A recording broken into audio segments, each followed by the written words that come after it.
नमस्कार, बहस के नंबर 1 शो ताल ठोक में आपका स्वागत है। आपके साथ मैं हूं राम मोहन शर्मा। देश में इस वक्त हिंदू डिवाइड की राजनीति चरम पर है।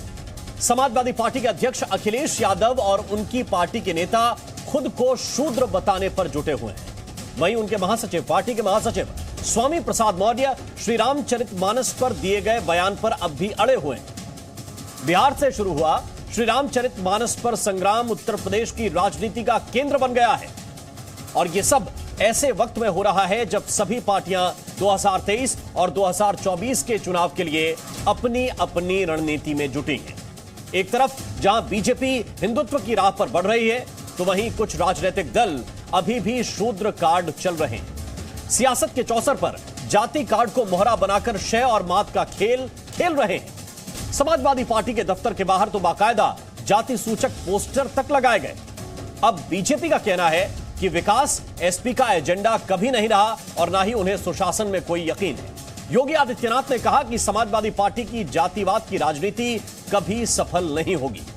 पॉलिटिक्स के पॉपुलर टूल्स में से एक जाति का कार्ड 2024 के चुनाव के ठीक पहले इस्तेमाल किया जा रहा है और ऐसे में सवाल उठता है कि क्या 24 का सवाल है, इसीलिए श्री रामचरितमानस पर बवाल है। क्या शूद्र को सत्ता का सूत्र बनाया जा रहा है? शूद्र कार्ड संयोग है या प्रयोग है? क्या 2024 में चुनाव है, इसीलिए जाति वाला तनाव है? यह कोशिश की जा रही है। राजनीति में इन दिनों चल रहे हिंदू डिवाइड प्लान पर हम बड़ी बहस करेंगे, ताल ठोकेंगे, लेकिन पहले एक टीजर रिपोर्ट आपको दिखाते हैं।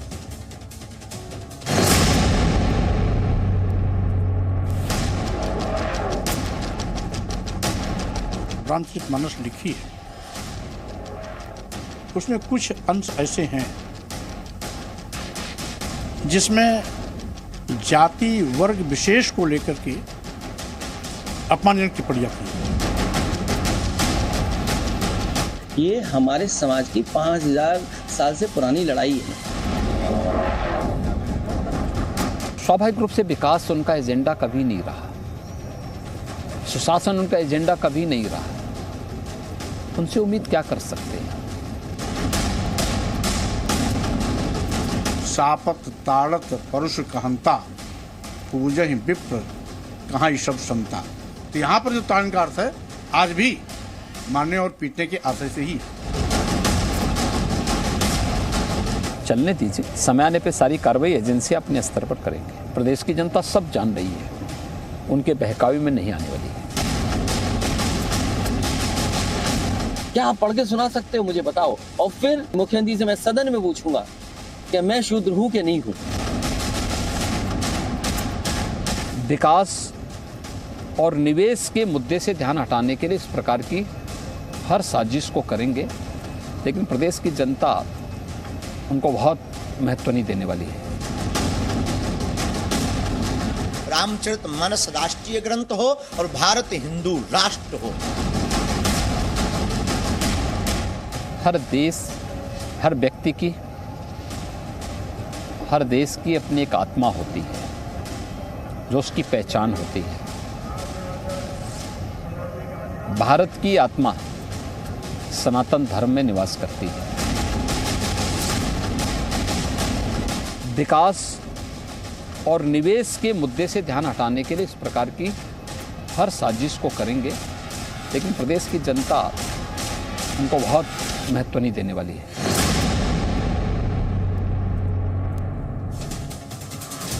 और आइए चर्चा की शुरुआत करते हैं। कई खास मेहमान हमारे साथ जुड़ेंगे, लेकिन बड़ा सवाल यही है कि ये जो राजनीति है, क्या ये 2024 को ध्यान में रखकर शुरू की गई है? क्योंकि अभी अभी तो चुनाव संपन्न हुआ था, अभी तो चुनाव हुआ था और उस चुनाव में बड़ी बड़ी विकास की बातें विपक्ष की ओर से कही गई थी कि विकास के पैमाने पर चुनाव होना चाहिए। बीजेपी के लोग विकास के नाम पर बहस करने से भागते हैं, लेकिन अचानक ऐसा क्या हुआ कि एक किताब जो 15 और 1600 के बीच में लिखी गई, लगभग 600 साल पुरानी किताब पर यह विवाद खड़ा किया गया और उसकी उन पंक्तियों को लेकर विवाद खड़ा किया जा रहा है जिनके संदर्भ धर्माचार्य अलग तरीके से समझाते हैं। ऐसा आखिर क्या हुआ उत्तर प्रदेश की राजनीति में कि ऐसा लगने लगा बिहार की राजनीति में कि अब जब तक धर्म ग्रंथ पर सवाल नहीं उठाए जाएंगे तब तक आगे का उद्धार नहीं हो सकता। क्या ये उसी राह पर जो कमंडल और मंडल की राह था, उसी राह पर एक बार फिर से ले जाने की कोशिश हो रही है? हमारे साथ कुछ खास मेहमान हैं, उनका परिचय मैं आपसे करा दूं। जफर इस्लाम साहब इस वक्त हमारे साथ जुड़ रहे हैं, प्रवक्ता हैं भारतीय जनता पार्टी के। हमारे साथ इस वक्त विजय शंकर तिवारी हैं, प्रवक्ता हैं वीएचपी के। बहुत बहुत स्वागत है आप दोनों का। और इस वक्त स्टूडियो मेरे साथ हैं धर्मवीर चौधरी, जो प्रवक्ता हैं बीएसपी के। बहुत बहुत स्वागत आप तीनों का। और मैं सबसे पहले जफर इस्लाम साहब आपके पास चल रहा हूं। सवाल इसी बात को लेकर है कि क्यों आखिर बात का बतंगड़ बन रहा है?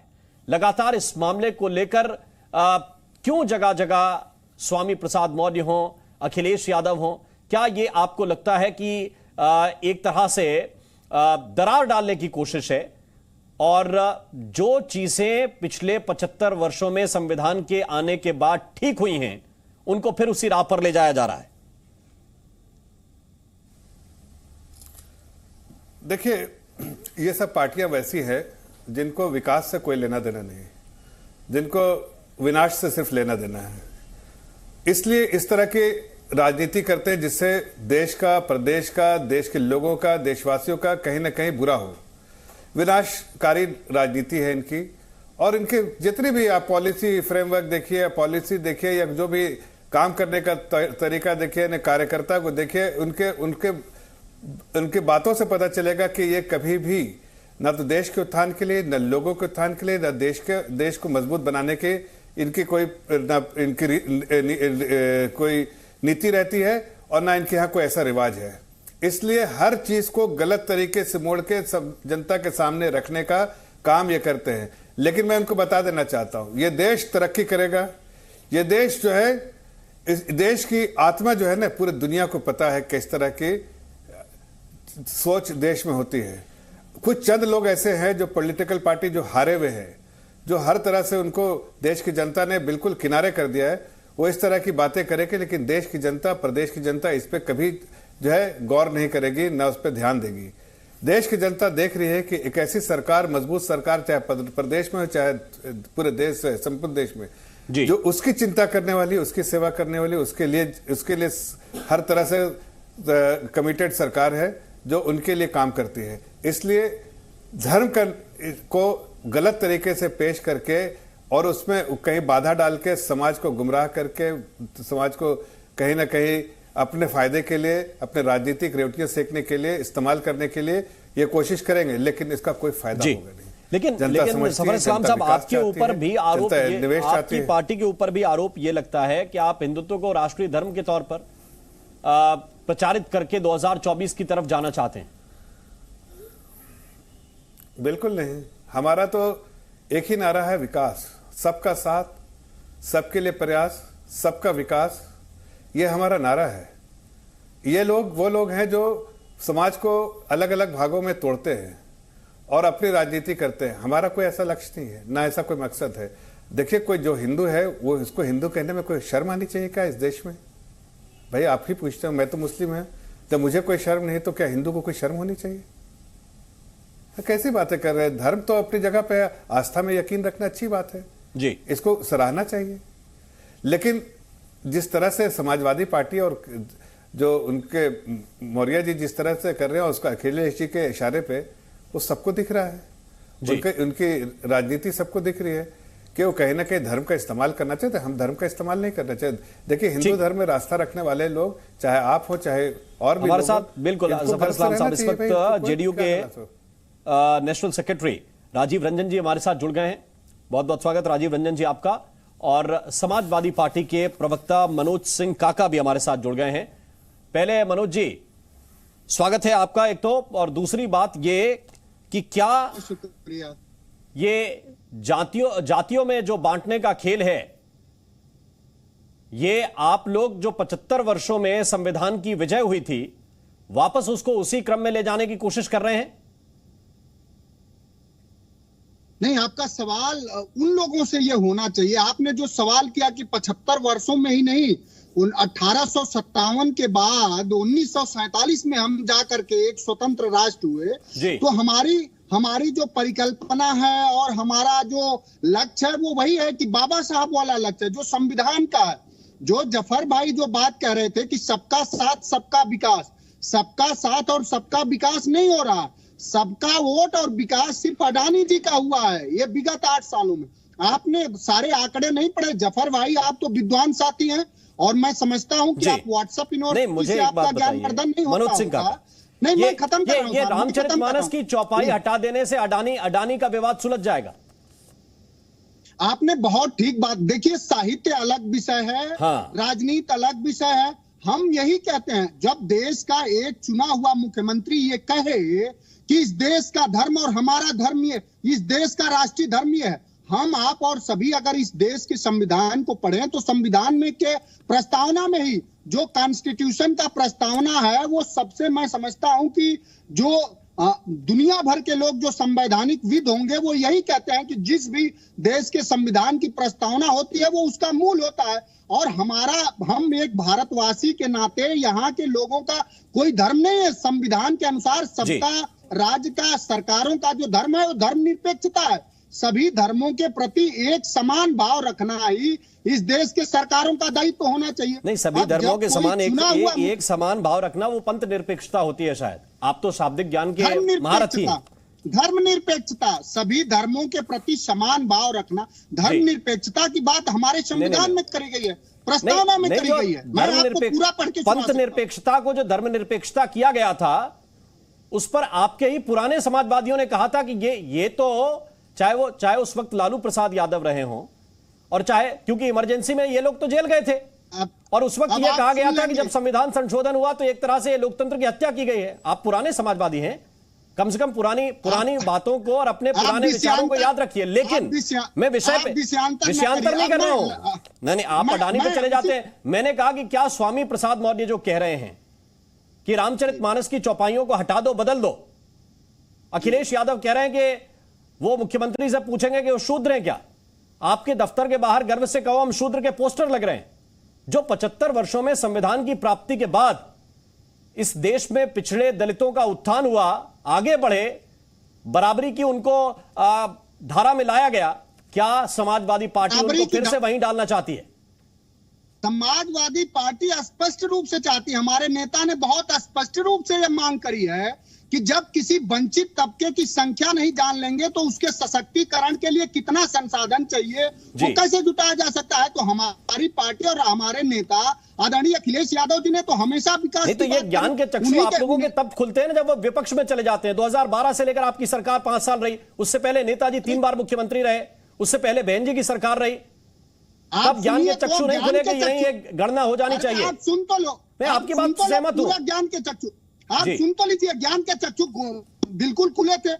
आगरा एक्सप्रेसवे किसने बनाया, पूर्वांचल एक्सप्रेसवे किसने बनाया, जिस लोक भवन में योगी, अरे भैया जनगणना आप तो कह रहे हैं ना कि जातिगत जनगणना के बिना कैसे उनका उद्धार होगा। मैंने उस पर प्रश्न किया। जातिगत एक सरकार का काम होता है एक्सप्रेसवे बनाएगी। अरे आप सुनेंगे, आप देखिए, जातिगत जनगणना के सवाल पे समाजवादी पार्टी और पूज्य नेताजी और इस देश में 1931 में पहली बार जातिगत जनगणना हुई। और जब दुनिया भर के देशों का आप आकलन करेंगे तो जहां भी लोकतांत्रिक प्रणाली है वहां जनगणना होती है लोगों को। तो हम लोग जनगणना के सवाल पर समाजवादी पार्टी हमेशा मुकर रही, यूपीए के भी सरकार में रही। आप मैं वापस आऊंगा बता रहे हैं इस विषय पे, मैं वापस आऊंगा। नहीं मैं 2000 नहीं, अभी तो कह रहे हैं ना कि हम आएंगे तो 3 महीने में करा देंगे। जातिगत जनगणना हम आएंगे तो 3 महीने में करा देंगे। बगल की सरकार बिहार की आपकी कर ही रही है ना, उसके परिणाम भी देख लीजिए। पार्टी वो भी समाजवादी लोग हैं जो करा रहे हैं। गांव जा रही है और वे चाह रही है कि लोग अपने नहीं, जो गांव जा रहे हैं, आप दरअसल जातियों में तोड़ने के लिए जा रहे हैं कि जातियों को जोड़ने के लिए जा रहे हैं? ये सवाल मैं तोड़ने के लिए नहीं जा रहे हैं। आप उन लोगों से ये सवाल क्यों नहीं पूछते हैं जो ये मंचों पर खड़ा होकर कहते हैं कि इस धर्म के लोगों को यहाँ चले जाना चाहिए? हम जोड़ने का काम कर रहे हैं। जाति अस्मिताएं जगह तो किसी को तकलीफ क्यों हो रही है? आप धार्मिक अस्मिताएं जगाना चाह रहे हैं और जाति अस्मिता जगह तो तकलीफ क्यों हो रही है? हाँ। एक तरफ आप कहते हैं कि धर्म को लेकर आदमी में अस्मिता नहीं होनी चाहिए और जाति में अस्मिता जगनी ही चाहिए, यही तो विरोधाभास है। अरे आपको मैं आप उदाहरण अपना उल्टा क्यों दे रहे हैं? बरोज काका जी, मैं दूसरे मेहमानों के पास जाऊंगा, लेकिन आप ये कह रहे हैं कि धार्मिक चेतना जो जगाए वो गलत काम कर रहा है और जो जातिगत चेतना जगाए वो सही काम कर रहा है। मैं अपने सवालों पे खड़ा हूं। ये क्यों नहीं हुआ कि आज तक इस देश के आपने सवाल खड़ा किया कि 79% जजों की नियुक्ति सिर्फ 60 जातियों की होती है दलित पिछड़े और वंचित तबके के लोग क्यों नहीं न्यायपालिका में अभी अपनी भागीदारी सुनिश्चित मैंने तो कर पाए? बहुत क्यों सारे नहीं सवाल खड़े किए, संस्थाओं में अपनी मैंने तो बहुत सारे सुनिश्चित सवाल कर खड़े पाए? किए, मैंने तो ये भी आपको सवाल खड़ा किया था पड़ेगा और विमर्श ये भी उनका खड़ा किया हक था देना पड़ेगा। कि जो यदु के वंशज हैं, जो हमेशा से क्षत्रिय रहे, वो पिछड़े कैसे हो गए? मैंने ये भी सवाल खड़ा किया था। जो महाराज यदु के वंशज हैं, जिनका द्वारिका से लेकर हस्तिनापुर तक राज था, वो पिछड़े कैसे हो गए? मैंने ये भी सवाल खड़ा किया था। मैं कह रहा और हूं पिछड़ी कि जातियों में आप वो उन कौन लोगों सी से जातियां पूछिए हैं ना जो सूत्र की जो श्रेणी में हमको ले जो आए। 80% आप जातियों उन का लोगों से अधिकार खाती रही? पूछिए मैंने ना। ये भी सवाल खड़ा किया था, लेकिन प्रश्न आप उस पर नहीं जाइए। मैं सवाल तो आपसे कर रहा हूं कि आप नाम बताइए कि देश के 42 सेंट्रल विश्वविद्यालयों में दलित पिछड़े मैं आपसे क्या कह रहा हूं? मैं तो यही पूछ रहा हूं कि विमर्श इस पर भी खड़ा होना चाहिए कि जो हमेशा से क्षत्रिय और पूजनीय रहे, वो पिछड़े कैसे हो गए और किसने उन्हें पिछड़ा कर दिया और किस आधार पर उनको पिछड़ा मान लिया गया? उस वर्ण व्यवस्था में तो आप सर्वश्रेष्ठ हैं प्रभु। आप बताइए दोस्त मेरे, आप तो मेरे अच्छे मित्र हैं। किसने किया? अरे भाई, अगर आपको लगता है कि वो वर्ण व्यवस्था प्राथमिकता है, तो जो परिवार 4 बार मुख्यमंत्री की कुर्सी तक पहुंचा, जो परिवार 4 बार मुख्यमंत्री की कुर्सी तक पहुंचा, वो पिछड़ा ही रह जाएगा। अगर वर्ण के हिसाब से आप काम देखते हैं तो वो पिछड़ा ही रह जाएगा, वो शूद्र कहेगा अपने आप को। उसी परिवार के मुख्यमंत्री का घर गंगा जल से किसने धुलाया? मैं तो ये पूछ रहा हूं आपसे, तो वो अपने आप को गर्व से क्यों नहीं कहता कि हम शूद्र नहीं? भाई, हम तो प्रिविलेज्ड लोग हैं ना। अरे मेरे दोस्त, अगर हम शूद्र ना होते तो हमारा घर गंगा जल से कैसे धुलाया जाता? तो कैसे? मुझे उसका उदाहरण तो दीजिए। आप धर्म के आधार पर हैं, आप धर्म के आधार पर हैं, आप किसके आधार पर हैं? किसी के कहने से हो जाएंगे क्या? मैं आपको कुछ कह दूंगा, आप हो जाएंगे। हम संविधान के आधार पर हैं, बाबा साहब के आधार पर। आप धर्म के आधार पर नहीं है, आप संविधान के आधार पर पिछड़े हैं। आप मानिए इस बात को। तो धर्म को कोसिए मत मनोज काका जी। धर्म को मैं ये कह रहा हूं कि आप धर्म के आधार पर पिछड़े नहीं हैं, आप संविधान के आधार पर हैं। संविधान ने आपको ये दर्जा दिया, तो संविधान के आधार पर बहस कीजिए। आप रामचरितमानस की चौपाइयां हटवाने की कोशिश कर रहे हैं और ये बता रहे हैं कि ये धर्म ने किया है। धर्म ने नहीं किया सर। धर्म के आधार पर तो आप लोग अगड़े और क्षत्रिय हैं। मेरे दोस्त, जहां भी स्त्री के खिलाफ, दलित वंचित के खिलाफ जिस भी साहित्य में अगर अपमानजनक बात करी गई है तो उसे निश्चित रूप से हटाया जाना चाहिए। और हमने राम के खिलाफ है। अरे ठीक है, मैं वापस आऊं। विजय शंकर तिवारी जी, विजय शंकर तिवारी अभी भी कह रहे हैं कि साहित्य से वो चीजें हटाई जानी चाहिए। साहित्य अगर धर्म ग्रंथ की शक्ल में हो तब भी मनोज काका को परहेज नहीं है, वो हटाए जाने चाहिए। ये समाजवादी पार्टी की अब ऑफिशियल लाइन है। देखो राम जी, श्री रामचरितमानस एक पूरा समाज विज्ञान को समाहित कर रखता है। परिवार विज्ञान है उसके अंदर, राज्य विज्ञान है उसके अंदर।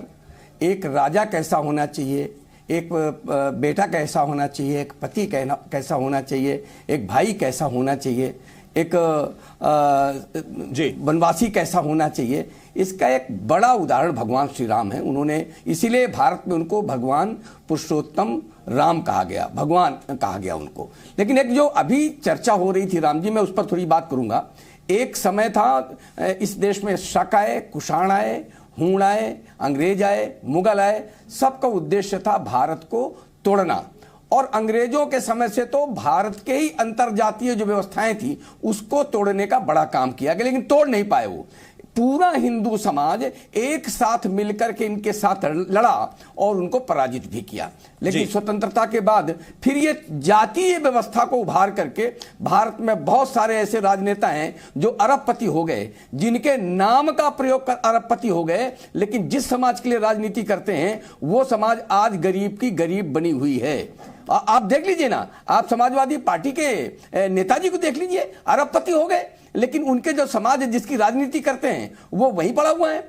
एक बात और मैं कहना चाहता हूं, स्वामी प्रसाद मौर्य ने एक बात कही, वो कही एक संत ने एक टिप्पणी कर दी तो बोले वो आतंकी है। लेकिन देश में कमलेश तिवारी की धड़ से सर अलग कर दिया गया, यहां पर उमेश कोल्हे का धड़ से सर अलग कर दिया गया, यहां पर कन्हैया कुमार का धड़ से सर अलग कर दिया गया। एक बार भी स्वामी प्रसाद मौर्य ने उनको आतंकी नहीं कहा जिन्होंने धड़ से सर अलग किया। एक संत ने एक टिप्पणी की, उसके लिए आतंकी शब्द कह दिया।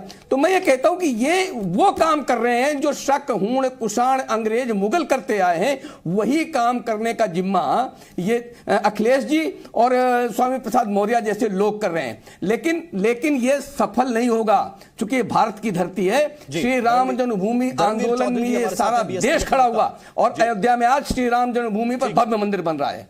ठीक है, धर्मवीर चौधरी साहब जी। लेकिन प्रश्न इस बात को लेकर है कि वंचितों को अधिकार दिलाना, उनके हक में बोलना, ये समस्त राजनीतिक पार्टियां जो इस आधार पर आगे बढ़ती हैं, जिनका ये लक्ष्य है, उस पर वो राजनीति करती रहती हैं। लेकिन आप किसी धर्म विशेष की पुस्तक को उसका आधार बनाकर और फिर जातियों में विभेद पैदा करने की कोशिश करें, जिसको धीरे धीरे हमने एक समाज के तौर पर पाटा है, घटाया है, क्या यह राजनीति का तरीका होना चाहिए? नहीं, राम मोहन जी, बिल्कुल ये तरीका नहीं होना चाहिए और भारत का संविधान इसकी इजाजत नहीं देता है। आज 70 साल जो है होने जा रहे हैं भारत के संविधान को लागू हुए, और अभी थोड़े दिन पहले ही 26 जनवरी थी। तो इन समाजवादियों को भारत के संविधान को पढ़ने की आवश्यकता है और भगवान राम के चरित्र को पढ़ने की आवश्यकता है कि भगवान राम ने केवट की नाव चढ़ी थी और जो है वो उन्होंने दलितों का, शोषितों का, वंचितों का, आदिवासियों का, वनवासियों का साथ लिया था जब वो वन में गए थे। और भगवान राम की जो मूल धारणा है हमको उसको समझना चाहिए। उन्होंने कभी किसी गरीब का अहित करने की नहीं सोची, इसीलिए वो भगवान मर्यादा पुरुषोत्तम भगवान राम कहलाए। लेकिन आज जो हम 21वीं सदी के भारत में जी रहे हैं और एक सशक्त, संसार का सबसे सशक्त जो संविधान है भारत का, उसका पालन प्रत्येक व्यक्ति करता है। और बाबा साहब ने संविधान में अगर प्रधानमंत्री के वोट की वो ताकत दी है तो एक मजदूर, एक निर्धन के वोट की भी वही ताकत दी है। लेकिन आज समाजवादी पार्टी हो और बीजेपी हो, ये दोनों पार्टियां आपस में मिली हुई हैं। ये दोनों पार्टियां ध्रुवीकरण चाहती हैं, तुष्टीकरण चाहती हैं। मैं आपको एग्जाम्पल दूंगा, हमारी 2019 में गठबंधन था समाजवादी पार्टी से, लेकिन समाजवादी पार्टी के संस्थापक अध्यक्ष आज इस दुनिया में नहीं है, माननीय मुलायम सिंह यादव जी, वो लोकसभा में मोदी को आशीर्वाद दे रहे थे कि आप दोबारा प्रधानमंत्री करें, प्रधानमंत्री बने। ये इनका दोहरा और दोगला चरित्र है। आज अखिलेश यादव जी अपने यहां पर बोर्ड लगा रहे हैं शूद्रों का, मुझे बोलने दीजिए। आज अखिलेश यादव जी यहां पर बोर्ड लगा रहे हैं। अखिलेश यादव जी को कोई अधिकार नहीं है कि इन दलितों का, शोषितों का, वंचितों का वो शूद्र कह करके अपमान करें। भारत का संविधान उनको इस बात की इजाजत नहीं देता। क्या अखिलेश यादव जी जो है वो इस 2021वीं सदी के भारत को 500 साल पहले ले जाना चाहते हैं? हमने 500 साल में बहुत पीड़ा झेली है अखिलेश यादव जी। आज उस पीड़ा की आप याद ना दिलाइए, क्योंकि ये जो दलित समाज के लोग हैं, ये जो वंचित समाज के लोग हैं, आप इनको दोबारा से उसी काल में ले जाना चाहते हैं। लेकिन ये भारत का संविधान आपको कतई इजाजत नहीं देगा। आपके पास एक बड़ी खबर इस वक्त मिल रही है। ठीक है, आपको कतई इजाजत नहीं देगी। ठीक है चौधरी साहब, एक बड़ी खबर इस वक्त मिल रही है। आ रहा हूं मैं आपके पास, आ रहा हूं। एक बड़ी खबर इस वक्त आ रही है, मैं आ रहा हूं आपके पास। सुहेल देव, भारतीय समाज पार्टी के अध्यक्ष ओम प्रकाश राजभर ने स्वामी प्रसाद मौर्य पर हमला बोलते हुए कहा है कि इनका काम है राम नाम जपना, पराया माल अपना। इन्होंने कहा कि जब ये सत्ता में थे तो पिछड़ों की बात क्यों नहीं करते थे, सत्ता से जाने के बाद ही इनको पिछड़े याद क्यों आए हैं, ये सवाल ओम प्रकाश राजभर ने उठाया है। लोग बोल रहे हैं या तो वो संविधान को नहीं मानते या वो सत्ता में रहते हैं तो दिखाई नहीं देता है। जब सत्ता में 4-4 बार सत्ता में मंत्री और मुख्यमंत्री रहने के बाद भी तब वो याद नहीं आता है कि हम शूद्र की बात करते हैं, रामचरितमानस के दोहे की बात करते हैं, तब महिलाओं का अपमान नहीं दिखाई देता है, पिछड़े दलित का अपमान नहीं दिखाई देता है, तब तो मलाई काटते हो। चाहे मौर्य जी की बात करिए, 4 बार बसपा गवर्नमेंट में थे तब नहीं समझ में आया, और आज जब बसपा की सत्ता जाते हुए तो रामम शरणम गच्छामि, राम के शरण में चले गए, वहां जाकर के बेटी को सांसद बनाया, खुद मंत्री बने, और राम राम जपना, पराया माल अपना, पिछड़ों का हक लूटना, यही ना किए 5 साल। और इस विवाद पर अखिलेश यादव का भी बयान आया है। समाजवादी पार्टी के अध्यक्ष ने कहा है कि रामचरितमानस से शिकायत नहीं है, लेकिन जो गलत है वो गलत है, यह अखिलेश यादव ने कहा है। रामचरितमानस से शिकायत नहीं, जो गलत है वो गलत है। देखिए, जो गलत है वो गलत है। इसीलिए मैंने कहा कि मैं उन परिभाषाओं को अच्छी तरह परिभाषित नहीं कर सकता, मुख्यमंत्री जी हैं, संविधान की उन्होंने शपथ ली है, और दूसरा वो योगी हैं। तो अखिलेश यादव कह रहे हैं कि मैं रामचरितमानस का विरोधी नहीं हूं, उसका विरोध नहीं है, लेकिन जो गलत है वो गलत है। उन्होंने ये भी कहा कि मैं इसे ठीक ढंग से परिभाषित नहीं कर सकता हूं, लेकिन इस बात पर वो हैं कि जो गलत है वो गलत है। हमारे साथ राजीव रंजन जी इस वक्त जुड़े हुए हैं। राजीव रंजन साहब, क्या ये जो विवाद शुरू हुआ बिहार के शिक्षा मंत्री के एक बयान के बाद, क्या आपको लगता है कि ये 2024 के चुनाव का आधार भी बनने जा रहा है? देखिए, शिक्षा मंत्री के बयान से हमारी पार्टी ने आधिकारिक तौर पर अपनी भिन्न राय रखी, और नीतीश कुमार जी ने भी अपने तरीके से गठबंधन के सहयोगी दल को अपनी नाराजगी सामने उनके सामने रख दी। साथ साथ शिक्षा मंत्री जी को भी उन्होंने कहा कि ऐसे बयान कहीं से भी उचित नहीं है और इन बयानों पर आगे प्रतिक्रिया देने का कोई औचित्य नहीं है। अब मैं एक बात जरूर कहना चाहूँगा, इस रामचरितमानस के प्रकरण से अलग हट करके जो बातें सामने आई कि आप धर्म और जातियों को लेकर के आपने कुछ सवाल रखे कि जातियों में विभक्त करने का काम समाजवादी पार्टी या विपक्ष के लोग कर रहे हैं। देखिए, मेरा तो ये मानना है कि जिस देश में एक पॉलिटिकल पार्टी अपने प्रधानमंत्री को अति पिछड़ा कहती है, जो देश के महामहिम राष्ट्रपति को आदिवासी कहती है, जो देश के पूर्व राष्ट्रपति को दलित कहती है और वोट की राजनीति में उसका फायदा उठाना चाहती है, वो जातियों के सवाल पर विपक्ष पर कैसे आरोप लगा सकती है? ये सब लोग जानते हैं कि प्रधानमंत्री जी जन्मजात पिछड़े नहीं थे। मुख्यमंत्री बनने के बाद उन्होंने बाजाप्ता अपने राजनीतिक प्रभाव का और अपने प्रशासनिक जो उनके दायित्व थे उसका इस्तेमाल करके उन्होंने अपनी जाति को पिछड़ी जाति में शामिल कराया। अति पिछड़ी जाति तो गुजरात में है ही नहीं है। अब सवाल है कि जिस देश के शीर्ष के महत्वपूर्ण पदों पर बैठे लोगों की जातियां वो पार्टी बता रही हो, और अलग अलग राज्यों में जो नेता तय होते हैं, पार्टियों में जो महत्वपूर्ण पद दिए जाते हैं, चुनाव के लिए लोकसभा, विधानसभा और विधान परिषद की जो हिस्सेदारी दी जाती है, इन सबों में जातीय आधार पर निर्णय भारतीय जनता पार्टी लेती है। उसके बाद जातियों के आधार पर आप अगर विपक्ष को कोस रहे हैं तो इससे ज्यादा मैं नहीं समझता, इससे ज्यादा बड़ा दोहरा मानदंड नहीं हो सकता है। ठीक है राजीव रंजन जी, ये लेकिन समझना होगा जातीय जनगणना को लेकर के आपने नहीं जातीय जनगणना पे जाऊंगा, लेकिन इसके साथ एक प्रश्न आप लीजिए, और वो सवाल यह है कि संविधान जिन वर्गों में विभक्त करता है समाज को, संविधान कहता है कि ये एससी हैं, ये एसटी हैं, ये ओबीसी हैं, ये बाकायदा हर बच्चे को अपने फॉर्म पर भी लिखना होता है जब वो कहीं अप्लाई करता है नौकरी के लिए जी। तो जब आप चुनाव लड़ने जाएंगे तब भी आपको लिखना पड़ेगा, उसी आधार पर सीटों का रिजर्वेशन भी है। और इस राजनीति में जो शामिल हैं, उसमें आप हो, बीजेपी हो, कोई भी दल हो, वो करे तो ये आपकी राजनीति का एक हिस्सा है, सामाजिक चेतना जगाने का एक काम है, सबको हक दिलाने का एक संकल्प है। इसके खिलाफ कोई बात करे तो दूसरी बात है, लेकिन मेरा मूल प्रश्न यह है कि क्या इसके लिए आप धर्म ग्रंथों को सहारा बनाएंगे, उस पर कठोर लाइन लेंगे और फिर यह कहेंगे कि नहीं ये तो चूंकि धर्म का दिया हुआ है इसलिए हम इसको कर रहे हैं, और ये राजनीति या ये कहिए कि हम जातिगत प्रसंग उठाना ये धर्म की वजह से हो रहा है, और धर्म पर फिर आक्षेप करते हुए आप जब जाएंगे तब ये सवाल है। राजीव जी,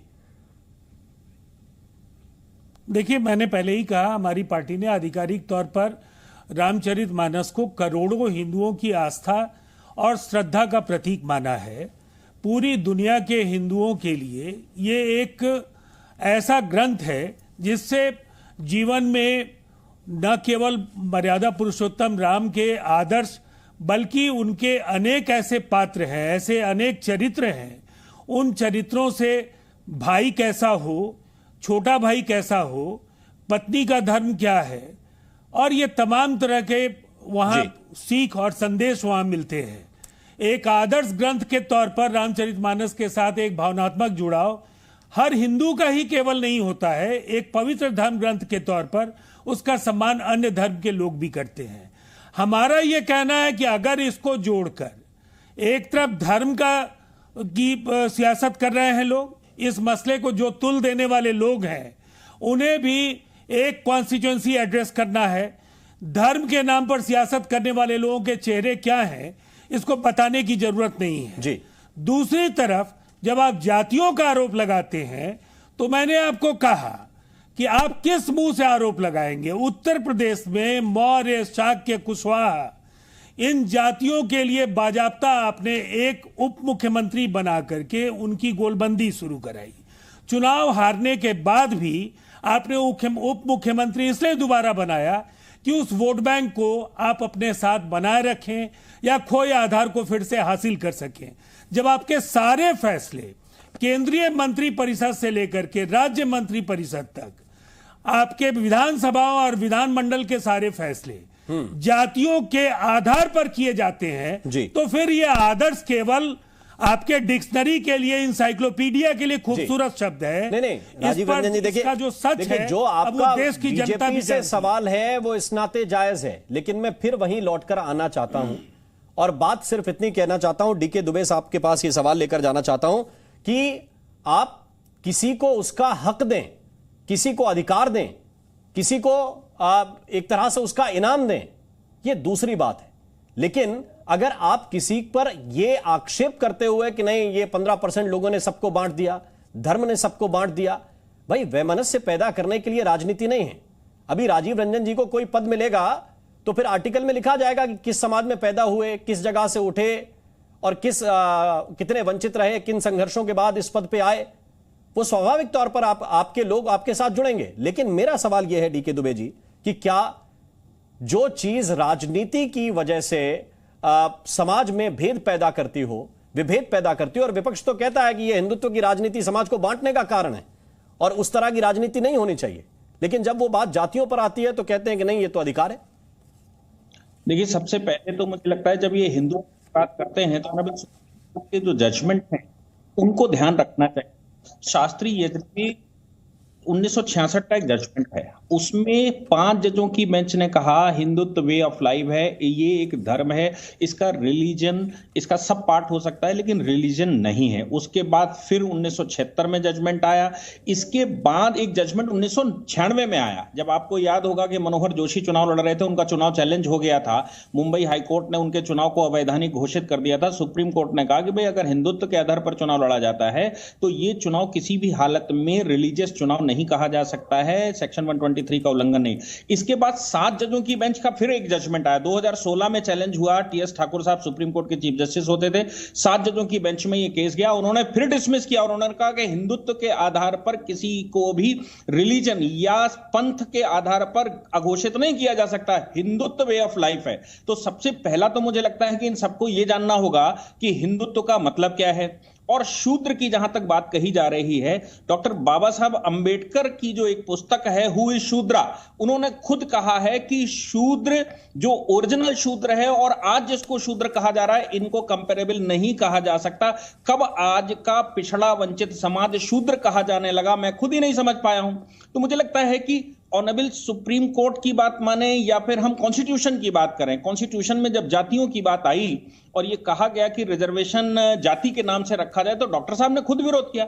उन्होंने कहा कि नहीं, हम एक का शेड्यूल बनाएंगे और उस शेड्यूल के आधार पर एक कमीशन बनेगा। वो कमीशन तय करेगा कि कौन पिछड़ा है और कौन अगड़ा है। किसी पार्टिकुलर जाति को शूद्र घोषित नहीं किया जा सकता, किसी पार्टिकुलर जाति को के ऊपर जाति सूचक शब्द नहीं इस्तेमाल किया जा सकता।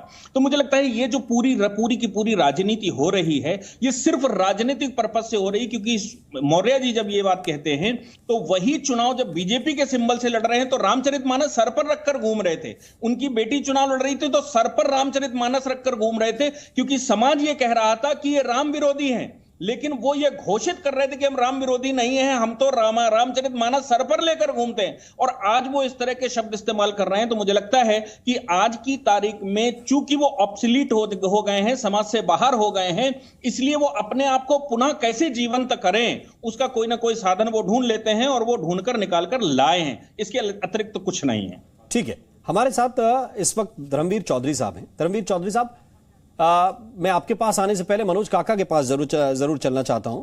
मनोज काका साहब, देखिए पहली बार में जो आपसे चर्चा हुई, मैं चाहता हूं कि देखिए इस पर निदान निकलना चाहिए, और आपकी पार्टी के अंदर आपकी बात सुनी जाती है। इसलिए मैं ये कह रहा हूं कि तुलसीदास जी ने जितनी टिप्पणियां उस नाते जो आपको लग रहा है कि वो हटा देनी चाहिए, उतनी ही टिप्पणियां ब्राह्मणों पे, कुलीन लोगों पर, बड़े वर्गों पर उतनी ही टिप्पणियां और उससे गहरी टिप्पणियां की हैं। तो इसका आधार यह नहीं है कि वो कुलीन जिनको कह रहे हैं या जिनको विप्र कह रहे हैं, जिनको तपस्वी कह रहे हैं, उनके विरोधी हो गए। आप उसका मानस पढ़ेंगे व्यक्ति का कि शब्द के तरफ जाएंगे। नहीं, ठीक बात है। हर कवि का और हर रचनाकार के अपने रचना कर्म होते हैं, और उसकी कभी कभी अपने रचना में उसकी व्यक्तिगत बातें और व्यक्तिगत भावनाएं भी आ जाती हैं। लेकिन राम मोहन जी, आप तो बखूबी जानते हैं कि हर तरह के रचना का, हर तरह के लेखन का एक नया संस्करण भी आता है। ये आप जानते हैं, हम जानते हैं। अगर कोई किताब पढ़े कोई, तो जो भी चीजें अगर समाज के, जो राष्ट्रीय अध्यक्ष जी ने बात कहा कि जो किसी समाज के तबके को हीन भावना से जो पंक्ति या जो लेखन करता हो, उसको हीन भावना से देखता हो, उसको निश्चित रूप से हटाया जाना चाहिए, या उसका कोई बढ़िया शब्द या कोई बढ़िया जिससे सबको समता भाव से देखने की कोई अगर भाव जगे तो उसको आना चाहिए समाज में। ये कोई गलत बात नहीं। दूसरी बात यह है कि हम सब लोग जानते हैं, आप भी जानते हैं कि हम भारत के लोग भारत को एक संपूर्ण प्रभुत्व संपन्न समाजवादी धर्मनिरपेक्ष, बहुत स्पष्ट लिखा, तो हम धर्मनिरपेक्षता का अगर सरकारें पालन करें, सभी को अपने धर्म की उपासना करने का समान रूप से इस देश के संविधान ने हक दिया है। लेकिन जब कोई एक चुना हुआ व्यक्ति खड़ा होकर कहे और कोई कुछ सरकार समर्थित कुछ लोग आकर के कहें कि नहीं अब हमारा देश ये देश होगा, अरे हमारा देश एक धर्मनिरपेक्ष देश है। हमारा देश दुनिया में इसलिए जाना जाता है कि हिंदू, मुस्लिम, सिख, ईसाई सब एक दूसरे का बखूबी सम्मान करते हैं और एक साथ मिल के रहते हैं। लेकिन भारतीय जनता पार्टी सबके बरक्स चाहती है कि धार्मिक ध्रुवीकरण हो, जिससे हम आप ये न सवाल उठा पाए कि इस देश में आज बेरोजगारी 45 साल के चरम पर क्यों है। हम आप ये सवाल नहीं उठा पाए। नहीं, वही प्रश्न तो मनोज काका जी आपसे पूछा जा रहा है कि आपका दायित्व तो इन्हीं सवालों को उठाने का था ना, जिन सवालों को आप अभी मुखर होकर उठाने की कोशिश कर रहे हैं। आप खुद रामचरितमानस में उलझे हुए हैं। दूसरी बात, नहीं, आप खुद रामचरितमानस में उलझे हुए हैं। एक प्रश्न आपसे यह भी कहा जाता है कि एक किताब जिसमें आपका संबोधन भी काफिर है, अगर उसके विषय में कोई बोल दे, यहां तक कि कबीरदास जी भी उसके विषय में कह के चले गए, तो उसके विषय में इसलिए नहीं बोलेंगे क्योंकि वहां पे पॉलिटिकल वोट बैंक है। तो सबका कुछ ना कुछ सदा हुआ है ना। ना कबीर देखिए महान, आज संत रविदास का भी, और उनके गुरु कबीर थे, और संत रविदास ने कहा कि मन चंगा तो कठौती में गंगा है। उनकी संत रविदास की 40, मैं आपको बता रहा हूं, उनके 40 जो है पद गुरु ग्रंथ साहिब में भी हैं संत रविदास के। तो मेरा ये मानना है कि कोई भी संत या समाजवादी पार्टी का, हमारे राष्ट्रीय अध्यक्ष जी का, डॉक्टर लोहिया का भी यही था कि सभी धर्म का या सभी भगवान का वही स्वभाव है जो प्रकृति का है। जैसे सूर्य सबको प्रकाश देता है तो एक समान हवा चलती है, वही स्वभाव है। लेकिन आप मानेंगे तो चुनिंदा बात ना, आप मानेंगे चुनिंदा बात। अरे आप कबीर पर आपने बात करी। नहीं, कबीर पे इसलिए मैंने टिप्पणी की क्योंकि उनका एक दोहा है कि कांकर पाथर जोड़कर मस्जिद लई बनाए, ताचड़ मुल्ला बांग दे क्या बहरा हुआ खुदा है। कहा कि नहीं कहा? और जब कोई पूछे कि मनोज काका की लाउड स्पीकर पर आया क्या है, तो कबीर भूल जाते हैं आप। नहीं, कबीर एकदम शाश्वत है। और दूसरा दोहा भी है उनका, नहीं तो कबीर भूल जाते हैं आप ना। अरे दूसरा दोहा बिल्कुल है, पाहन पूजे हरि मिले तो मैं पूजू पहाड़। बिल्कुल सही बात है, पूजू पहाड़ चाकी भली पीस का संसार। सही बात। उन्होंने हिंदू मुस्लिम दोनों तो भाई एक तरफ की बुराइयां तो आप मिटा रहे हैं ना, तो लीजिए दूसरी तरफ के बारे में टिप्पणी करने से भी बच रहे हैं। राम मोहन ये कहा बस मैंने, मोहन जी आधी बात मत, मैं पूरी बात कह रहा हूं आपकी, डरिए मत। मैं बिल्कुल नहीं डर रहा हूं कि भैया अगर पाहन पूजने से हरी मिल जाए तो मैं पहाड़ पूजने के लिए तैयार हूं। लोग गोवर्धन को पूछते हैं ना, मुझे कोई दिक्कत नहीं कबीरदास जी की इस बात से। कबीरदास जी ने हिंदू मुस्लिम दोनों के धर्मों में जो पाखंड था उसका खुल के विरोध किए जी। लेकिन आप एक ही तरफ का कर रहे हैं ना। मैंने तो कहा अभी लाउड स्पीकर पे सवाल पूछूंगा तो आप कहेंगे मैं विषयांतर कर रहा हूं।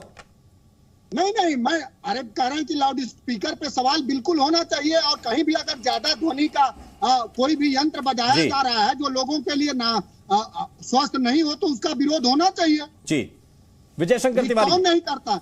ठीक, मैं तो ये कह रहा हूँ कि बड़े लोगों की बात मानी जाए तो राम जी, बेहद स्तर पर मानी जाए। जी जी, विजय शंकर तिवारी, फिर मैं आ रहा हूँ राम जी, धर्मवीर जी, मैं विजय शंकर जी, मनोज जी, मनोज जी, जी जी, मनोज जी, मनोज जी, रामायण, मनोज जी, मैं खत्म, मनोज जी, बस खत्म कर रहे हैं, खत्म कर रहे हैं। रामायण, कुरान, गुरु ग्रंथ साहिब से ज्यादा धर्म सबके तभी बचे रहेंगे जब संविधान बचा रहेगा। और संविधान को किस तरह से बदला जाए, किस तरह से उसकी मान्यताएं कमजोर हो, इसका कुत्सित प्रयास बीजेपी कर रही है। ठीक है, अब सुन लीजिए विजय शंकर तिवारी जी। चलो राम जी, अखिलेश जी ने भी कहा, आपने भी कहा, स्वामी प्रसाद मौर्य ने भी कहा कि रामचरितमानस में जो ठीक नहीं है वो ठीक नहीं है, वो निकालना चाहिए। तो पीछे आपको ध्यान में होगा 1-2 साल तक एक विषय खूब चला कि कुरान में 24 आयतें ऐसी हैं जो देश के लिए, समाज के लिए ठीक नहीं है, वो वहाँ से हटाना चाहिए। मुझे नहीं लगता कि कभी अखिलेश जी ने और स्वामी प्रसाद मौर्य ने और आपने ये कहा हो कि ये बात सही है, जो ठीक नहीं है वो ठीक नहीं है, वो हटाना चाहिए। यानी रामचरितमानस के लिए जो बात आप कर रहे हैं, अखिलेश जी कर रहे हैं, स्वामी प्रसाद मौर्य कर रहे हैं, वही बात आप कुरान के लिए कहेंगे क्या कि वो जो 24 आयतें हैं जो ठीक नहीं है वो निकालनी चाहिए? काका जी, लगता है काका जी अभी कनेक्ट नहीं है विजय शंकर जी। तो ये एक तो प्रश्न ये है, जब भी काका जी कनेक्ट हो जाए तो आप बता दीजिएगा। और दूसरी, बार बार ये बात आती है धर्मनिरपेक्ष, तो धर्म का जो वहां का सिद्धांत है, जो धर्म की परिभाषा है, ना वो अंग्रेजी में कहीं है, ना वो उर्दू में कहीं है, ना वो है ही नहीं है। केवल धर्म की परिभाषा आपके हिंदू जो सदग्रंथ हैं उनमें है, और उसमें पूजा पाठ से इसका कोई संबंध नहीं है धर्म का। इसके बाद भी धर्मनिरपेक्ष बात होती, मुझे लगता है इस विषय पर भी एक बड़ा विमर्श होना चाहिए। और एक अंत बात और करता हूं कि रामचरितमानस अवधि में लिखी गई है, और अवधि में सारे पात्र जितने रामचरितमानस के हैं वो सब अवधि में बोल रहे हैं, अवधि में बातचीत कर रहे हैं, अवधि में विमर्श कर रहे हैं। तो अवधि भाषा में जो ये अपना ताड़ना का अर्थ है वो पीटना नहीं है, ठीक है, देख रेख है। चौपाई दरअसल एक इस नहीं प्रकार है के शब्द उसमें, पीटना नहीं है। बिल्कुल चौपाई एक नहीं है। तुलसीदास जी को जब आप व्यक्तिगत रूप से पढ़ने के लिए बैठेंगे तो वो ये भी कहते हैं कि किसी के मुंह से अगर धोखे से भी राम निकल जाए तो हमारे शरीर का चमड़ा उसकी जूती बनाने के काम आए। तो वह राम को बड़ा दिखाने के लिए कई जगहों पर ऐसी बातों का प्रयोग करते हैं जिसमें दास भी लिखते हैं, अधम भी लिखते हैं, नीच भी लिखते हैं, लेकिन उसमें भक्त का भाव प्रबल है। राम जी, राम जी, रामायण में तुलसीदास जी नहीं बोल रहे हैं, वो बोल रहे हैं, उनके पात्र बोल रहे हैं, स्वाभाविक है। और पात्र किस स्थान पर खड़ा है यह विवेचन करना हमारा विषय है कि कौन है। और रावण बोल रहा है, विभीषण बोल रहा है, अंगद बोल रहा है, शबरी बोल रही हैं, निषाद बोल रहे हैं, बोल कौन रहा है?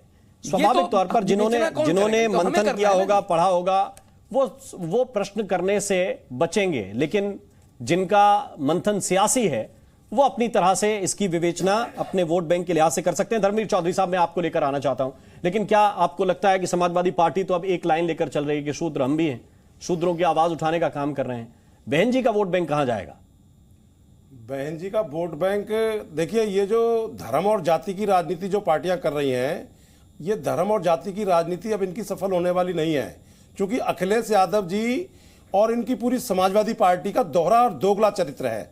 ये जो है कभी कहेंगे कि हम परशुराम जी की मूर्ति लगवाएंगे, कभी ये जिन्नावादी बनेंगे, कभी ये शूद्रों की बात करेंगे, तो और अपनी पत्नी को जितवाने के लिए ये गुपचुप तरीके से बीजेपी से समझौता कर लेंगे। आज मुलायम सिंह जी को पद्म भूषण किसने दिया, विभूषण किसने दिया? बीजेपी ने दिया, जिन्होंने राम भक्तों पर गोली चलवाई थी। तो ये दोहरा चरित्र। बहन कुमारी मायावती जी ने जब दलितों का, ओबीसी के लोगों का अहित सरकार कर रही थी तो संसद से इस्तीफा दिया था।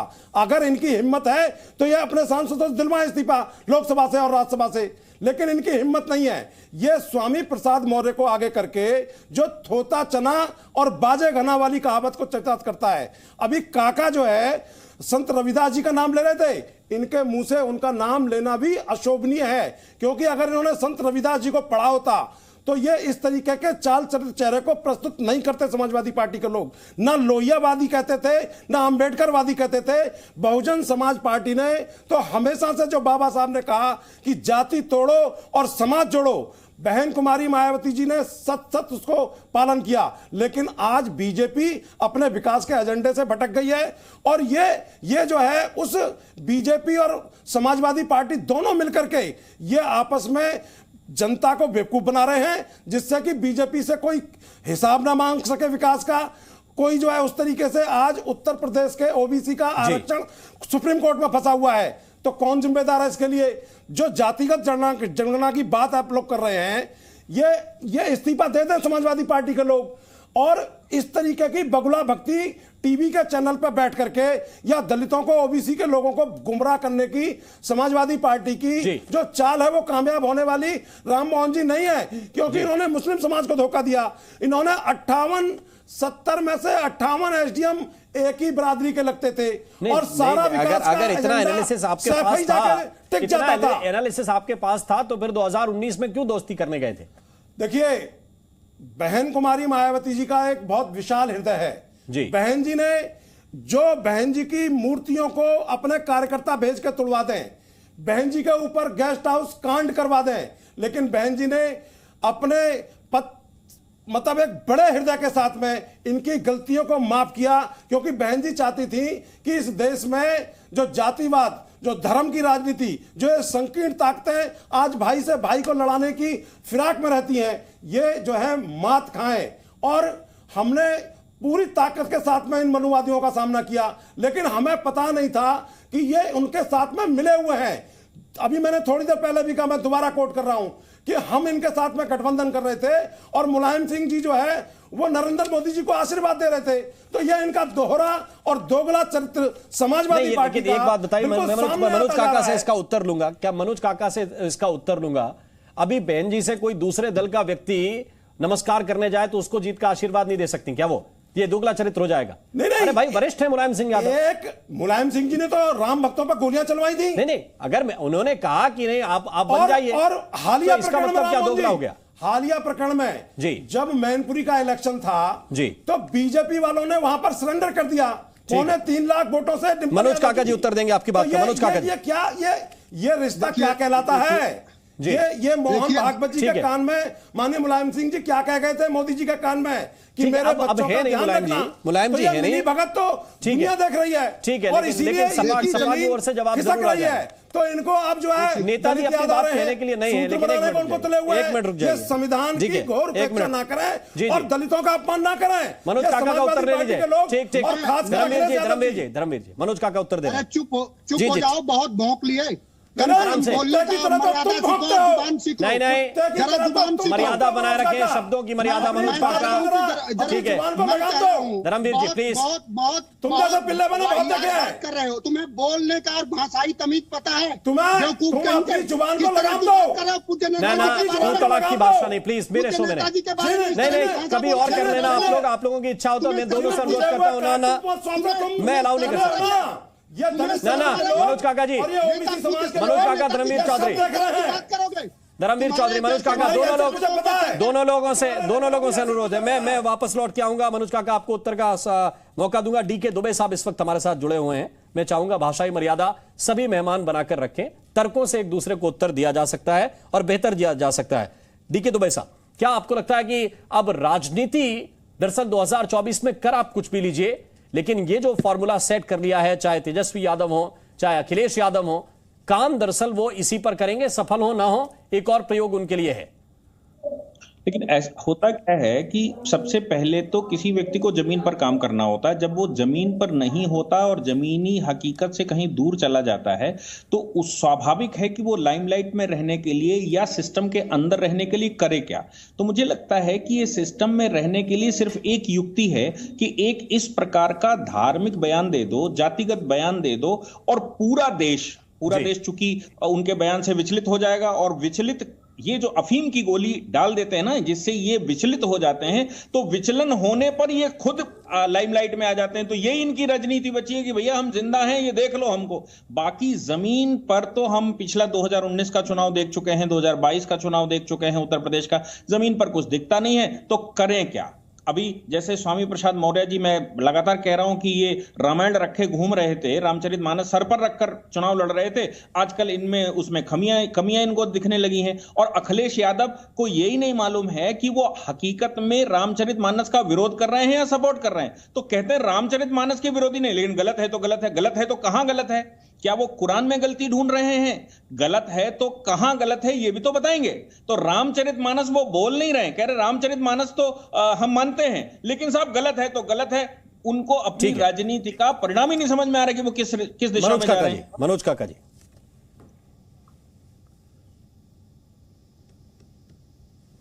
जी राममोहन जी, जी जी आपसे बस अनुरोध यह है कि थोड़ा सा मेरा ख्याल रखें आप, बाकी तो सब ठीक है जी।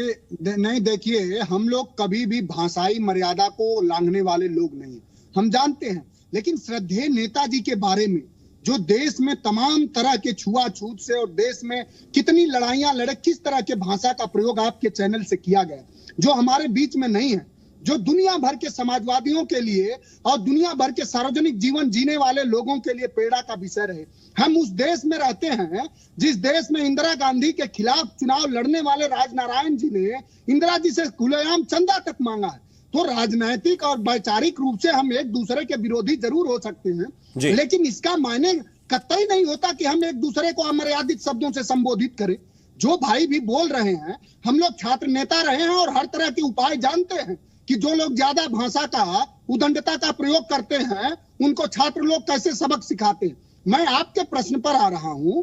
जो प्रश्न आप कर रहे हैं कि मैं कह रहा हूं कि आपसे भी मैंने कहा कि आज संत रविदास जी की प्रकाश पर्व है और उनके 40 पद जो है कि गुरु ग्रंथ साहिब में भी संकलित है, और उन्होंने अपने सारे पदों का सार यही कहा है कि जब मन चंगा तो कटौती में गंगा। हमारा सबसे जो इस देश के समस्त नागरिकों का 140 करोड़ लोगों का जो कोई पवित्र धर्म और ग्रंथ है, सबसे प्राथमिकता के आधार पर तो वो संविधान है।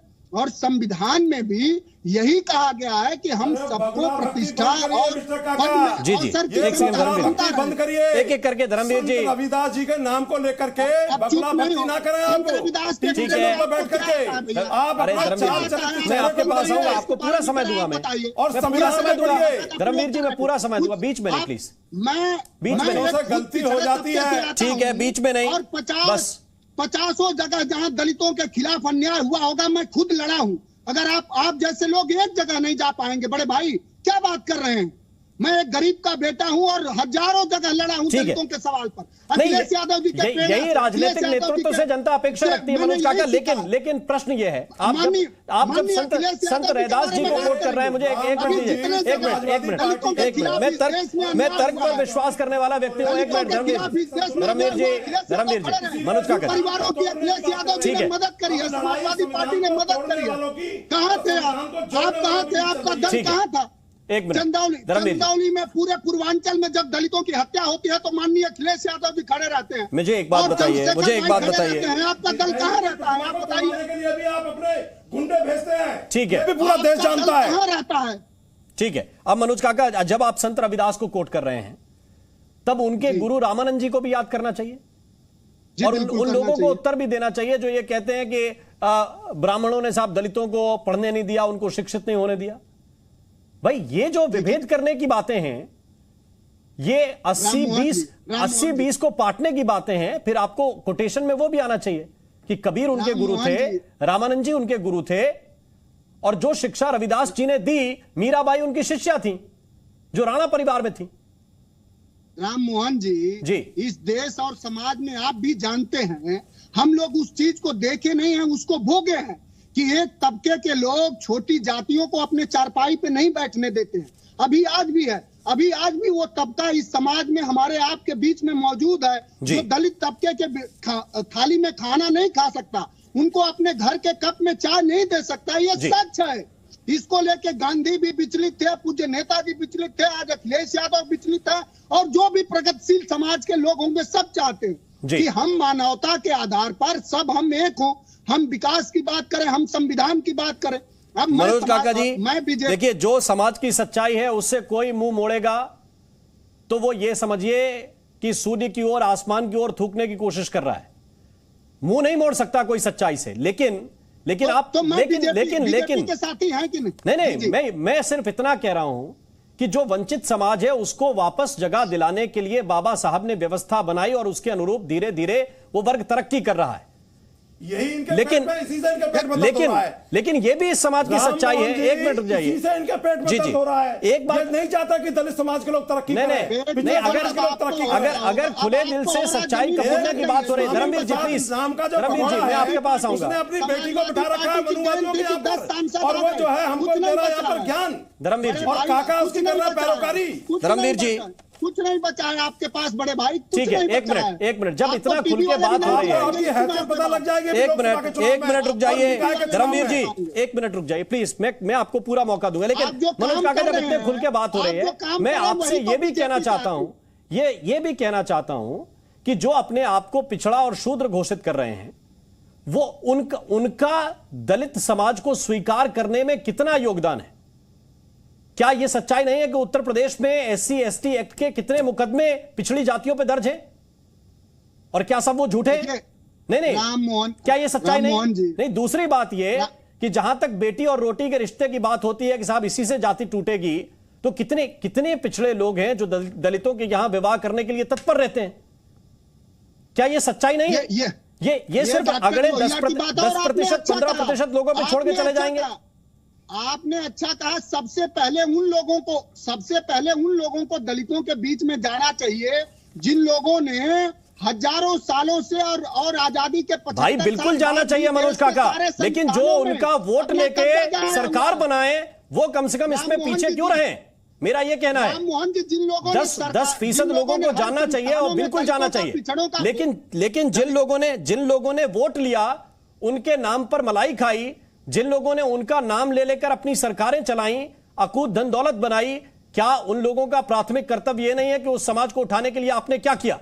क्या उस समाज में रिश्तेदारी करने के लिए आप लोग तैयार हैं? या फिर उनके घर की जो कपलेट की बात आप कर रहे थे या खाट पे बैठने की बात कर रहे थे, उन परिवारों के बीच आकर वो बेचारे अभी भी वैसे ही नहीं रहते?